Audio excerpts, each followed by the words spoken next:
सभी दर्शकों को नमस्कार। जैसे कि हम बात कर रहे थे कि ईश्वर के अंदर क्या-क्या क्वालिटी, क्या-क्या गुण होने चाहिए, तो ये किस धर्म के अंदर पाए जाते हैं उनको आज हम बात कर लेते हैं। जैसे हम बात करें इस्लामिक धर्म की, उसके अंदर क्या रहता है कि अगर आप कोई भी गुनाह करते हैं और आप अल्लाह की शरण में आ जाते हैं, तो आपके सभी जितने भी हैं कर्म हैं वो सभी माफ़ हो जाएंगे। तो ये बात अगर आप चाहें तो गूगल पर सर्च कर सकते हैं कि ऐसा है क्या या मैं झूठ बोल रहा हूँ। जितने भी मैं तथ्य प्रस्तुत करता हूँ आप उनकी जांच कीजिए, मेरी बात पर भरोसा मत कीजिए। गूगल पर, कुरान के अंदर, हदीसों के अंदर उनको सर्च कीजिए, सर्च कीजिए। आप भी पुरुषार्थ कीजिए। अगर आप पुरुषार्थ नहीं करेंगे तो सत्य को कैसे जानेंगे? आप स्वयं सोचिए, आप भी ढूंढिए। और वही फिर क्या आता है, जो अल्लाह को नहीं मानता वो सभी क्या काफिर है। अल्लाह को जो नहीं मानता वो काफिर है। और हमने जिन क्वालिटीज़ की बात की थी, हम देखे अगर आप ईश्वर की स्तुति करते हैं नहीं करते हैं इसकी बात ही नहीं आई। उन क्वालिटीज़ के अंदर बात ही नहीं। आप ईश्वर की प्रार्थना करें या ना करें, ईश्वर तो आपके कर्मों का फल आपको देगा। आप उसकी पूजा करते या नहीं करते क्या फ़र्क पड़ता है? ये बात समझ में आती है। और ये क्या बोल रहा है इस्लामिक कि नहीं, जो उसको नहीं मानेगा वो काफिर है, उसको कत्ल कर देना चाहिए। और फिर ऐसे ही क्रिश्चियनिटी है, वो बात करते हैं जीसस की।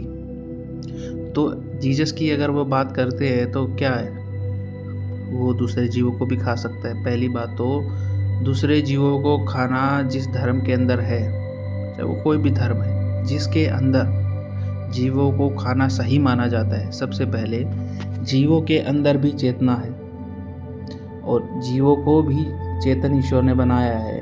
अगर वो सही न्याय करता है, न्यायकारी है, तो जीवों को सभी का वो परमपिता है और सभी जीवों का मौलिक अधिकार है अपना जीवन जीना। जैसे इस देशों के संविधान सभी मनुष्यों को जीने का अधिकार देते हैं, वो भले ही स्त्री हो, पुरुष हो, नपुंसक हो, सभी को जैसे जीवन जीने का अधिकार है, मौलिक अधिकार है, वो उनको दिए जाते हैं। ऐसे ही ईश्वर ने ही सभी जीवों को बनाया है। ऐसा नहीं है कुछ को मौलिक अधिकार मिलेंगे और कुछ को नहीं मिलेंगे। अगर ऐसा हो गया तो ईश्वर न्यायकारी कैसे रहेगा? भाई कुछ को तो अधिकार दे दिए और कुछ को बोल दिया इनको खाओ, तुम्हारे खाने के लिए बनाया है ये। बहुत सारे धर्म ऐसा मानता है जीवों, जो भेड़ बकरियां, ये सब जितने जीव बनाए हैं ये खाने के लिए बनाए हैं, मनुष्यों के लिए। सब जीव समान नहीं है, ऐसा नहीं है। अगर वो न्यायकारी है तो भले ही उसने चींटी को बनाया हो या मनुष्य को बनाया हो, उसके लिए दोनों ही समान है। क्योंकि मनुष्य उसके लिए चींटी से भी निम्न है। जैसे आप चींटी को इतना छोटा समझते हैं, एक बैक्टीरिया को इतना छोटा समझते हैं, बहुत सारी चीज़ों को आप बहुत छोटा समझते हैं, आप ईश्वर की तुलना में उससे भी अरबों खरबों गुना छोटे हैं। फिर भी आपके लिए ईश्वर ने सब कुछ बनाया है, तो उन जीवों के लिए क्यों नहीं बनाया होगा? ये बात हमें समझने की आवश्यकता है कि सभी के लिए न्याय बराबर है, सभी के लिए। तो यहाँ पर तो दूसरे धर्मों की बात ही समाप्त हो जाती है। अगर उसकी क्वालिटी है न्याय, अगर वो न्याय करता है सही रूप से, तो वो किसी भी जीव को नहीं मरने देगा, भले वो मनुष्य हो या कोई भी हो। अगर किसी भेड़ को मारना सही है तो मनुष्य को भी मारना सही है। मनुष्य में और भेड़ में कोई अंतर नहीं है, दोनों में आत्मा है, दोनों के पास शरीर है, सब कुछ सेम है। बस फर्क है सिर्फ थोड़ा सा बुद्धिमत्ता का। दोनों में कोई अंतर नहीं है, सिर्फ बुद्धिमत्ता का अंतर है थोड़ा, और शारीरिक संरचना का। जैसे उसके 4 पैरों पे चलता, मनुष्य 2 पे चलता, थोड़ा बहुत फर्क है, लगभग कोई अंतर नहीं है। और बात करें हम इस ब्रह्मांड में, ऐसे भी बहुत हो सकता है कल को मानव मस्तिष्क से ज़्यादा विकसित जीव पैदा हो जाएं, जिसके लिए आप भेड़ बकरी में जितनी बुद्धिमत्ता आप समझते हैं, भेड़ बकरी में तो सिर्फ इतनी बुद्धिमत्ता होती है, प्रजनन कर सकती है, बच्चे पैदा कर सकती है, घास खा सकती है, छोटा मोटा जीवन कलाप करती है, जीती है। ऐसे ही हो सकता है आप जिस जीवन को श्रेष्ठ मान रहे हो किसी सभ्यता के सामने, आपका जीवन बिल्कुल भेड़ बकरी के समान हो। अगर वो कल आपका नरसंहार करे, आपकी हत्या करे, तो आप उसको क्या सही ठहराएंगे? नहीं ठहराएंगे। आप बोलेंगे ये सभ्यता गलत है। तो ऐसे ही सभी अभी अगर आप देखें, किसी भी बड़े का छोटे के ऊपर शोषण करना गलत है। ईश्वर इतना बड़ा है, उसने हमारा शोषण नहीं किया, हम किसी का शोषण क्यों करें? तो सभी जीवों के अंदर वही चेतन है, वही सोल है, वही आत्मा है, उनको भी वैसा ही दर्द होता है जब वो मारे जाते हैं। तो इससे एक बात तो समझ में आती है कि जो जीवों का वध करना सही ठहराता है वो धर्म नहीं है, वो धर्म नहीं है।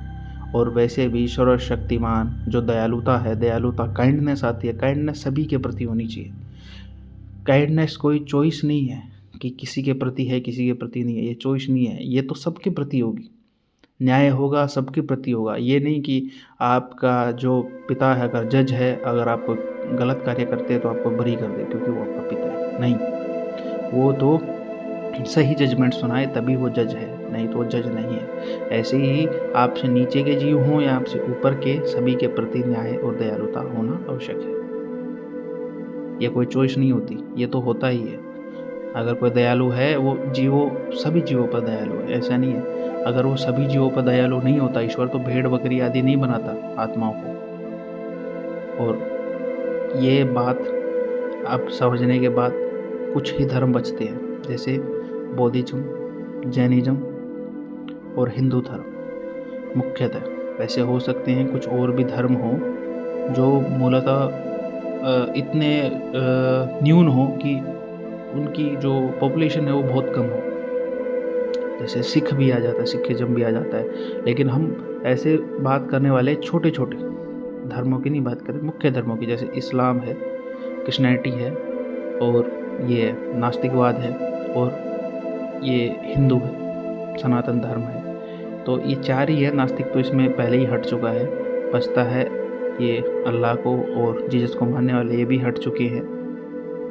बौद्ध धर्म बचा है, जैनिज्म बचा है, ये बचा है। बौद्ध धर्म की अगर हम बात करें, बौद्ध धर्म मुख्यतः क्या है, निर-ईश्वरवादी है। वो ईश्वर पे विश्वास नहीं करता तो वो भी हट जाता है। फिर बचता कौन है, जैनिज्म बचता है और हिंदू धर्म बचता है। तो अब जैनिज्म की बात करते हैं। तो जैनिज्म, तो इसके अंदर सबसे बड़ी समस्या यही आती है कि ये ईश्वर को नहीं मानते कि ये ब्रह्मांड ही क्या है, ये शाश्वत है, हमेशा से है। ये आप गूगल पर चेक कर सकते हैं या कहीं और भी चेक कर सकते हैं कि ये ब्रह्मांड हमेशा रहने वाला है। जबकि हमने सृष्टि को जानने में ये समझा कि ये ब्रह्मांड धीरे धीरे क्या है, अपने अंत को एक दिन प्राप्त हो जाएगा। ऐसा नहीं कि हमेशा रहेगा, इसको कोई ना कोई तो मेंटेनेंस वाला चाहिए, जिसको मेंटेन करता है, टाइम पर इसको बनाता है, फिर इसको चलाता है, फिर डिस्ट्रॉय करता है। कोई चेतन शक्ति है जो ईश्वर है। और जैनिज्म भी यहाँ से बर्खास्त हो जाता है क्योंकि वो ईश्वर को नहीं मानता, वो यही मानता है ये ब्रह्मांड हमेशा से है और आत्मा है, वही सब कुछ है, आत्मा को ही सब कुछ संभालना है, वो ऐसा मानता है। तो इसमें सिर्फ एक ही धर्म बचता है अंत में, वो बचता है हिंदू धर्म। हिंदू धर्म बोलिए या सनातन धर्म, जो भी है। अब इस धर्म के अंदर भी मुख्यतः क्या है, सभी जितने भी वर्ग हैं, वैसे तो बहुत सारे संप्रदाय, बहुत सारी चीज़ें आपको मिलेंगी, लेकिन ये तीन चीज़ों में बटा हुआ है, तीन वादों में बटा हुआ है। वाद यानी तीन टाइप्स हैं, जैसे अद्वैतवाद, द्वैतवाद, त्रैतवाद, ये तीन चीज़ें हैं। अब आगे हम समझेंगे कि अद्वैतवाद क्या है और त्रैतवाद क्या है और द्वैतवाद क्या है, इसको हम जानेंगे। आज के लिए बस इतना ही। नमस्कार।